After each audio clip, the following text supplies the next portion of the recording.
ফিলিস্তিনি বাবা তার যন্ত্রণার কথা বলছে। দেখুন, সে বলছে যে তার 7 বছরের সন্তান, তার 7 বছরের পুত্র সন্তান ধ্বংসস্তূপের নিচে পড়ে আছে। তার 15 বছরের মেয়ে, সেও ধ্বংসস্তূপের নিচে পড়ে আছে। তার পুরো পরিবার ইসরায়েলি বিমান হামলার কারণে ধ্বংসস্তূপের নিচে চাপা পড়ে শহীদ হয়ে গেছে। সে বলছে যে নেতানিয়াহু, আমার পরিবার, আমরা তোমাদের কি ক্ষতি করেছিলাম। একজন ফিলিস্তিনি বাবার এই আর্তনাদ শুনুন, দেখুন এবং গাজার পরিস্থিতিটি অনুভব করুন।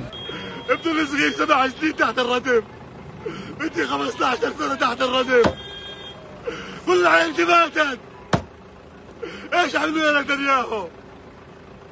ايش عملوا لك؟ اولاد البقية يوم يا بنتي، وروا العالم كله ايش عملت. ضارب مرتي بولادي، فتح ابن البقر سووه مرتي بكفي بكفي.